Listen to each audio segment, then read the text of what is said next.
আসসালামু আলাইকুম প্রিয় দর্শক, আমি শুরু থেকে একটা কথা বলে আসছিলাম যে ডক্টর ইউনূসের এই সরকার সম্ভবত বাংলাদেশের সবচেয়ে সৌভাগ্যবান একটা সরকার, যারা কিনা তাদের যাত্রার শুরু থেকেই দেশে প্রকাশ্যে থাকা সকল রাজনৈতিক দলের সমর্থন পেয়ে এসেছে। এর আগে অন্য কোনো সরকারের এই সৌভাগ্য হয়নি। সে বঙ্গবন্ধু শেখ মুজিবের সরকার হোক, জিয়াউর রহমানের সরকার হোক, এরশাদের সরকার হোক, অথবা খালেদা জিয়া অথবা হাসিনার যতগুলি সরকার, যতবার তারা সরকার এসেছে, আসার পর থেকে কিন্তু মাঠে বিরোধী দলগুলো সেই সরকারের নানা বিষয়ে সমালোচনা করেছে, বিরোধিতা করেছে। কিন্তু ইউনূস সরকারকে সে ধরনের নেতিবাচক অথবা বিরূপ কোনো পরিস্থিতির মুখে পড়তে হয়নি। এবং সেই সঙ্গে আমি একথাও বলেছিলাম যে এই সরকারের জন্য সবচেয়ে দুর্ভাগ্যজনক ঘটনা হবে তখন যখন এই রাজনৈতিক দলগুলো প্রকাশ্যে তার বিরুদ্ধে নামবে। আমি দেখতে পাচ্ছি সেই ঘটনা হয়তো শুরু হতে যাচ্ছে।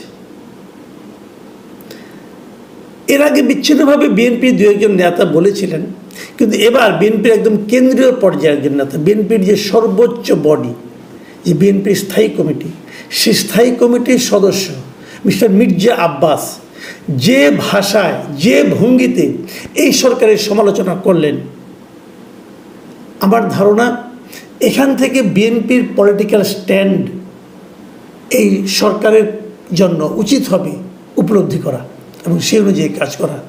আপনারা শুনুন মির্জা আব্বাস কি বলেছেন। মির্জা আব্বাস কয়েকটা কথা বলেছেন। এই ঘটনাগুলি ঘটেছে বৃহস্পতিবার, কুমিল্লার ঘটনা। কুমিল্লাতে ওখানে বিএনপির সদস্য ফরম বিতরণের একটা প্রোগ্রাম ছিল। প্রোগ্রাম খুব একটা ইম্পর্টেন্ট না, বাট সেখানে মির্জা আব্বাস ছিলেন। মির্জা আব্বাস এখানে কয়েকটা কথা বলেছেন। একটা কথা বলেছেন যে কোনো গণমাধ্যম এবং সংবাদ মাধ্যমে সরকারের কোনো সমালোচনা করা হয় না, কারণ তারা সবাই সরকার তাদেরকে হয় ভয় দেখাচ্ছে অথবা লোভ দেখাচ্ছে কিছু একটা, অথবা এই মিডিয়াগুলো নিজের থেকে সেন্সর করছে, তারা কোনো সমালোচনা করে না, মানুষ জানে না। কিন্তু ওনার অভিযোগটা ছিল যে আওয়ামী লীগের, আমি ওনার ভাষায় ওনাকে বরং আপনাদেরকে আমি পড়ে শোনাই উনি কী বলেছেন। উনি বলেছেন যে আওয়ামী লীগের আমলে দেশের স্বাধীনতা সার্বভৌমত্ব ছিল না, এখনও একই অবস্থা। আগে কুকুরের মুখে ছিলাম, এখন বাঘের মুখে পড়েছি। খেয়াল করুন, মানে উনি বলতে চাচ্ছেন যে আওয়ামী লীগের আমলে আমরা ছিলাম কুকুরের মুখে, মানে আওয়ামী লীগকে উনি কুকুরের সঙ্গে তুলনা করেছেন, আর ডক্টর ইউনূসের সরকারকে তুলনা করেছেন বাঘের সঙ্গে। এবং উনি আরও বলেছেন যে আমরা নির্বাচনের কথা বলছি, কারণ আমরা দেখতে পাচ্ছি আমাদের দেশের স্বাধীনতা ও সার্বভৌমত্ব নিরাপদ নয়। মানে উনি বলতে যাচ্ছেন যেটা, যে আমাদের স্বাধীনতা এবং সার্বভৌমত্ব নিরাপদ নয় সরকারের কাছে এখন। এটা বলতে যে উনি উল্লেখ করেছেন কোন কারণে এই কথাটা বলেছেন। উনি এই কথা বলেছেন ওই যে রাখাইনে যে একটা মানবিক করিডোর দেওয়ার প্রসঙ্গ, সেই প্রসঙ্গের কথা উল্লেখ করে বলেছেন যে মিয়ানমারের রাখাইনে করিডোর দেওয়ার সিদ্ধান্ত নেবে নির্বাচিত সরকার, এই সিদ্ধান্ত দেওয়ার মালিক আপনারা নন। মানে ইউনূস সরকারকে লক্ষ্য করে উনি বলেছেন, এবং সেই জন্যই উনি বলেছেন যে এদের হাতে আমাদের স্বাধীনতা ও সার্বভৌমত্ব নিরাপদ নয়। এবং সরকারের বিরুদ্ধে একটা গুরুতর অভিযোগ উনি করেছেন। সেই অভিযোগ উনি করেছেন যে এই সরকার নাকি গত 8 মাসে দেশ থেকে নাকি এই সরকারের আমলে গত 8 মাসে 90,000 কোটি টাকা পাচার হয়েছে। এই অভিযোগটা আমার কাছে খুব মারাত্মক একটা অভিযোগ মনে হয়েছে যে 90,000 কোটি টাকা পাচার হয়েছে এই সরকারের আমলে। এই হিসাবটা মির্জা আব্বাস সাহেব কোথায় পেলেন, এটা আমার জানার খুব ইচ্ছা। আমি তাই কিন্তু উড়িয়ে দিচ্ছি না, কারণ ওনার মতো লোক এরকম আবল তাবল কথা বলবেন, মাঠ গরম করার জন্য বলবেন, এটা আমি নিজে বিশ্বাস করি না। উনি একটা বড় নেতা, বড় দলের বড় নেতা, ওনার কাছে নিশ্চয়ই একটা হিসাব আছে। মানুষকে বিভ্রান্ত করাও তার কাজ হবে না। ওনার উচিত হবে বলা যে কী কারণে এই ফিগারটা উনি 90,000 কোটি টাকা পেলেন, কোথায় পেলেন, কিভাবে পেলেন, এই হিসাবটা ভাই আমি একটু জানতে চাই। কারণ এ ধরনের কাজ যদি এই সরকার করে থাকে, তাহলে আমি তো মনে করি দেশের জনগণের উচিত হবে এখনই এই সরকারের বিরুদ্ধে আন্দোলনে নামা, যে আন্দোলনের নেতৃত্ব আমরা বিএনপির কাছ থেকে আশা করি। আর যদি অভিযোগ সত্য না হয়, আর যদি এই অভিযোগ কেবল কথার কথা হয়, তাহলে এ ধরনের ফালতু কথা বলার জন্য মির্জা আব্বাসের বিরুদ্ধে বিএনপি কর্তৃপক্ষ ব্যবস্থা নেবে, এটাও আমরা আশা করি। আমরা 90,000 কোটি টাকা পাচার হয়ে যাবে এমন কোনো অন্তর্বর্তী সরকারকে চাই না। বিপরীত দিকে 90,000 কোটি টাকার একটা অভিযোগ, ফালতু অভিযোগ কেউ উচ্চারণ করবে, সেটাও আমরা চাই না। এ দুটোর একটা সমাধান হওয়া উচিত। আমি সরকারকে বলবো, আপনি এটা প্রতিবাদ করুন, অথবা চুপ করে থাকলে প্রমাণ হবে, বাংলাদেশ বিশ্বাস করবে যে অভিযোগ সত্য। পাশাপাশি মির্জা আব্বাসকে বলবো, আপনারও দায়িত্ব হবে এই অভিযোগের সত্যতা প্রমাণ করা, অথবা দেখিয়ে দেওয়া, অথবা একটা হিসাব দেওয়া, কেন আপনার কাছে মনে হলো যে 90,000 কোটি টাকা পাচার হয়ে গেছে, এটা আমরা জানতে চাই। আর সেই সঙ্গে বিএনপির শীর্ষ কর্তৃপক্ষকে বলবো, যদি 90,000 কোটি টাকা আসলে এই সরকারের আমলে পাচার হয়ে থাকে, তার জন্য আপনারা আন্দোলনে মাঠে নামুন। কারণ এই 90,000 কোটি টাকার কথাটা বলাটা এই জাতির জন্য আপনাদেরই একমাত্র গুরুত্বপূর্ণ দল, আপনারা সবচেয়ে বড় দল, আপনাদের দায়িত্বের মধ্যে পড়ে। যাই হোক, এইগুলো একটা অভিযোগ।